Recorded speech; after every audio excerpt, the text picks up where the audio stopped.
Hey guys, hi, welcome back once again. My name is Vaishali, and having learned quite a few things from, through, and from within human interactions, and having pursued and completed my master's in business administration and in clinical psychology, and having had the chance to work as a counselor and as a therapist over the last few years, I today wish to talk about rejection and why rejection feels so hard. Why rejection feels so painful. So in order to understand that, we'll first need to understand what rejection is actually all about. Well, rejection is a loss of connection.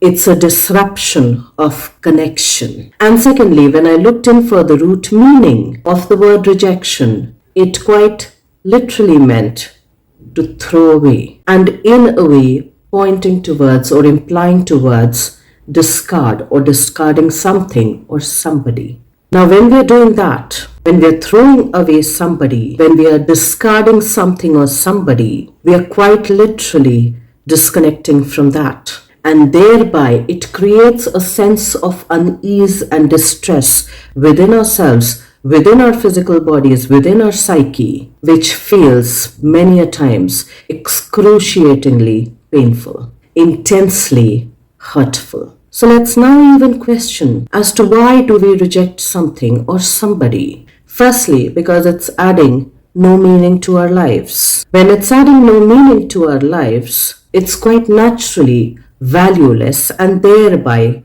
useless. And when it becomes meaningless, valueless, and useless in our own psyche, it becomes worthless. And so when we feel rejected, our psyche actually understands it, deciphers it like us being meaningless, valueless, useless, and thereby worthless. And none of us like to feel like we are worthless, like we are valueless, like we are meaningless, like we are useless. Because all of these feelings, all of these emotions create a sense of shame inside of us, and not just inside of us, but even within our group dynamics.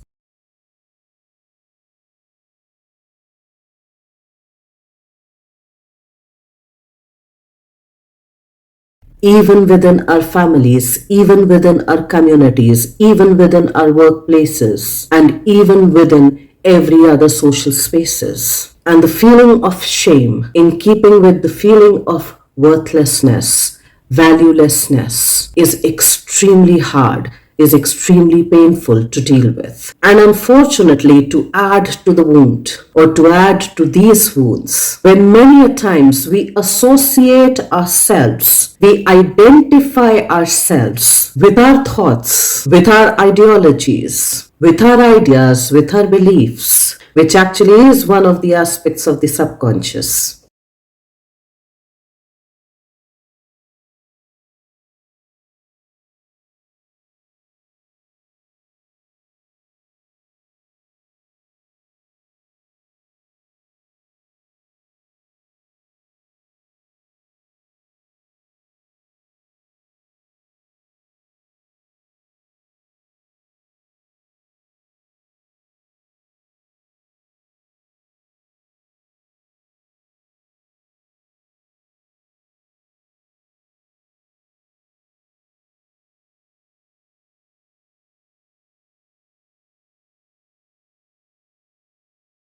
And with our work a little too much.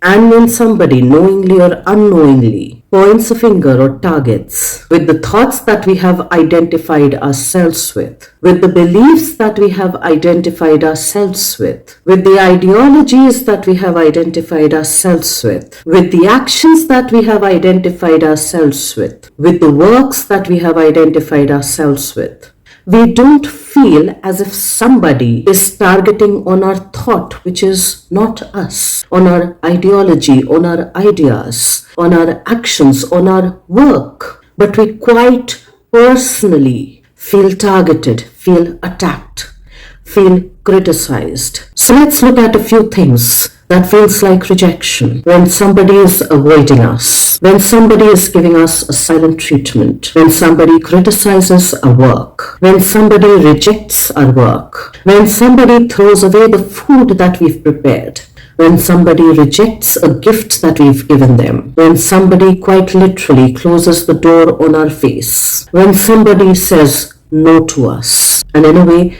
is establishing their boundaries with us, when somebody publicly embarrasses us, when our ideas and our thoughts are rejected, are not considered, when our experiences, when our emotions, when our feelings are not acknowledged and not validated, we quite literally are experiencing rejection. When an interview doesn't go well, when a conversation that we wanted to have did not go the way we wanted for it to go, we experience rejection. Rejection can also be felt through the aspect of betrayal, through the aspect of cheating, wherein somebody feels that they have been personally discarded, that they have been made to feel personally invaluable, useless, and worthless within the relationship, and in a way that personally attacks a person's worthiness and thereby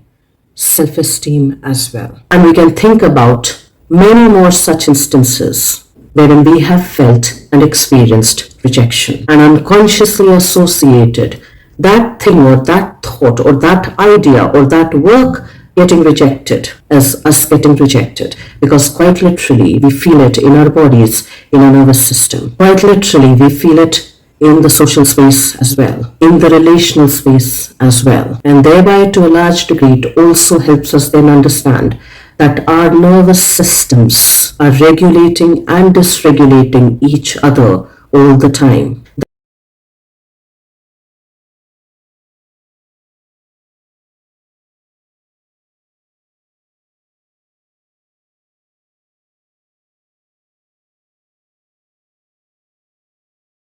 That our nervous systems, they may not look connected to each other quite on the physical level, but are connected on emotional and psychological levels. And if they are connected that way, on emotional and psychological levels, and if we feel emotions in our bodies, even though they do not look physically connected like so, they are still physically, physiologically connected, which is why the body experiences the pain, which is why it feels heavy in the body, which is why our muscles tighten up, which is why we shut down. And thereby it becomes quite important to get mindful about all of these aspects, because rejection of any kind brings up all of these aspects within us onto the surface level if we pay attention, if we are mindful. And we'll notice that in order to avoid feeling rejected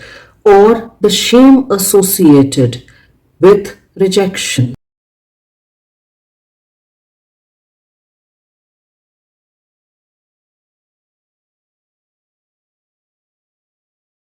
because shame naturally makes us feel rejected, we will notice that we either have the subconscious, the unconscious beliefs that we need to be perfect, that we need to keep appeasing others, which turns us into chronic people pleasers. The word being used over here is chronic. So chronic perfectionism, chronic people pleasing. Or we turn into people who are hyper vigilant. They are not just vigilant about their surroundings, but they are hyper vigilant about it. Or being overly sensitive to any kind of criticism and taking it all personally, or by becoming overachievers, because if I overachieve, if I overperform, then quite naturally I'll not be shamed for all of the things that I lack.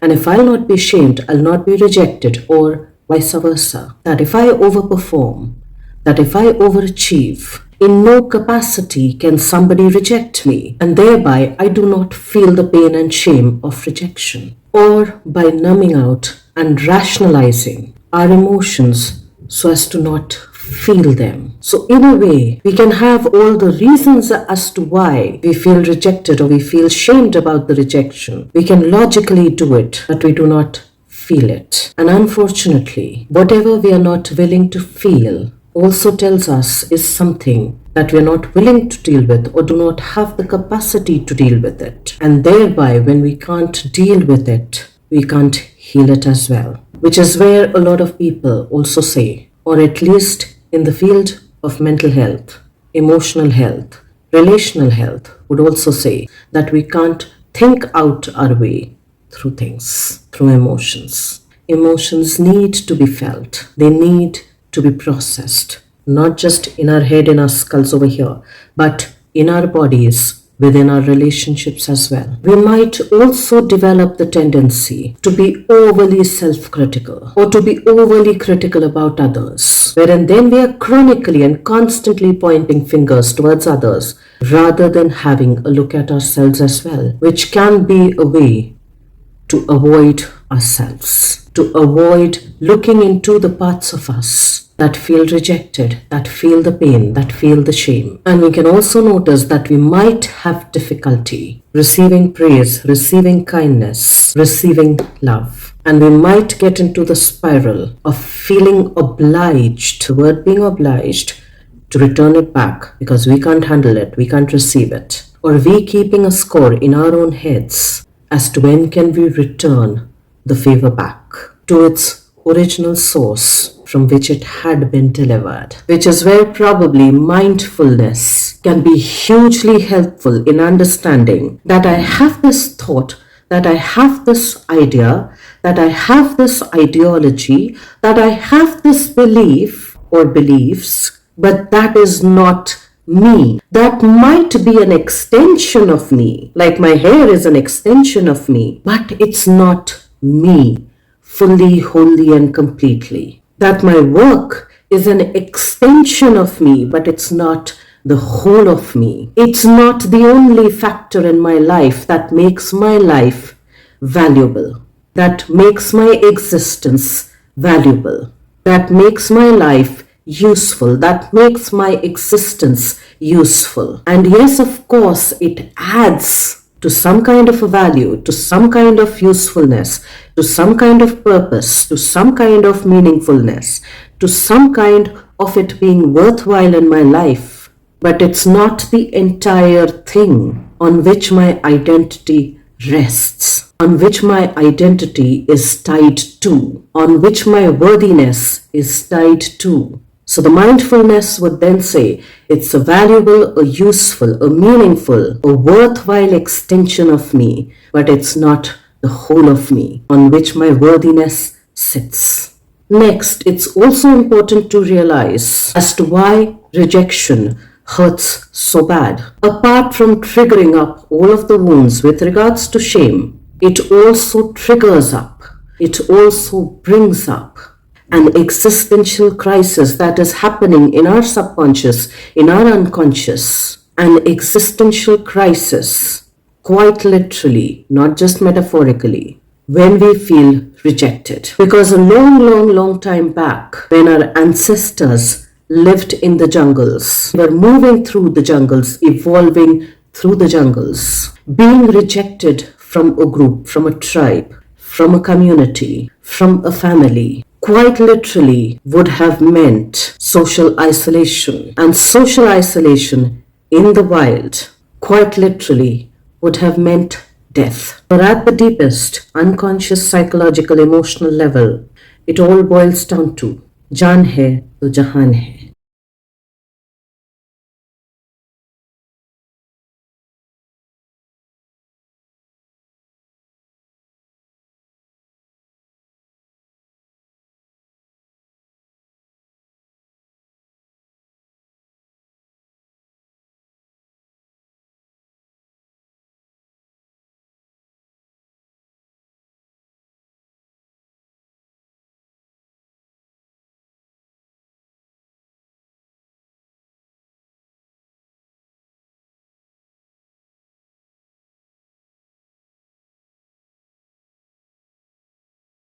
And unknowingly, that part of us gets triggered, which is still embedded, which is still embodied by us within our nervous systems, within our muscular neurosystem, within this body, that gets hyperactivated. I'm very intentionally using the word hyperactivated, for it quite literally feels that if I'm removed, if I'm rejected by my family, by my group, by my community, by my friends, by my peers, by my community, I will quite literally die. For it is this group that keeps me safe by making me feel belonged within this social network, within this social community, within this family, within this friend group, within this community. And since human beings are social creatures to a large degree, and we evolved from the jungles, through the jungles, by surviving in a social group, be it a family, be it a friend group, be it a community, be it a tribe, we still feel the pain of that rejection quite physically in our bodies, because that nervous system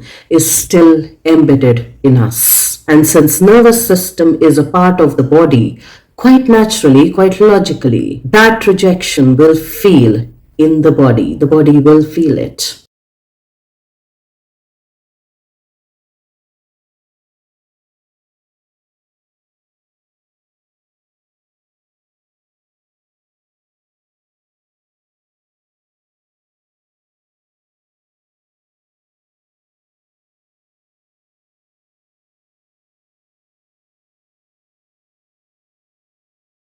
Which is why, even when our ideas get rejected, we feel, a part of us feel that we've been rejected. When our belief systems are questioned, or when somebody else rejects them, we feel that we are being rejected because we have identified with those things. So practice number 2 with regards to mindfulness can then be, whenever we feel rejection, we need to figure it out in our bodies as to where it feels heavy, as to where it feels constricted, as to where it hurts, as to where our body holds that rejection. And for some people, it can be in their gut. For some people, it can be in the chest. For some people, it can be in the throat. And for some other people, it can be in the back. And we need to get mindful or mindfully aware about it so as to then be able to recognize it, to then be able to discharge it. And without getting mindfully aware about it, it's quite difficult to discharge it as well. And if we do not discharge it, and if we try to keep avoiding the feeling of shame, which shows up through all other triggers of meaninglessness, of worthlessness, of uselessness, of valuelessness, we'll keep accumulating it inside of us, which will then start to fester as a lot of anger, as a lot of resentment, and maybe even depression at times. Which is why we'll first need to move through it, to feel all of it, to release all of it, either by sharing it with somebody who literally doesn't judge us, or like I've said earlier, through journaling. Because when we're doing it, we quite literally are embodying it. We quite literally are feeling it, and then even releasing it without being judged. For a journal never judges us. It never talks back to us. It never tries to fix us even. So we need to be able to do that. And after having released it, by having done that at least a few times, we then need to mindfully question ourselves. Am I my thought? Am I my belief or beliefs? Am I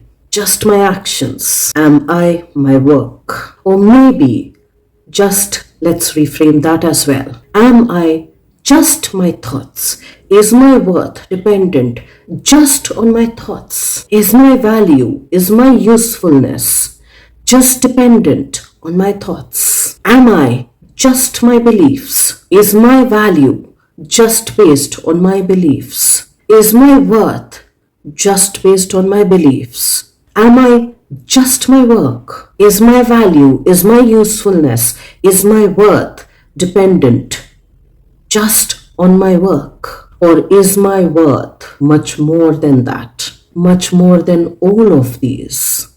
And these are just an extension that helps me add value to my life, to myself, and to others as well. And maybe it's not the whole and soul of what I am. And then even noticing it within our bodies as to where it lands, because quite literally it lands in our nervous system unconsciously as the fear of death. And after having recognized that as to where it lands in our body, where it feels heavy, where it feels hard, where it feels rigid, where it feels tight, we need to be able to intentionally, deliberately release it as well, thereby reminding our nervous system, a system that has stayed with us for more than 4 million years, that we are safe, that even if we feel rejected, we are not going to die. We are still going to have another day. We are still going to live. Because the pain that we do not discharge from ourselves, we discharge it on others. And rather, we charge others with the same pain that we have not discharged from within ourselves. So let's try to be a little more mindful. Let's try to mindfully reflect as to where do we feel it in the body, to then mindfully vent it out, discharge it out onto something that is not going to be hurt by it, that is also not going to charge back at us. Let's try and do that for ourselves, and I will see you once again the next week. Till then, stay tuned in. And guys, if you do like the contextual content of these videos, please do like, share, and subscribe.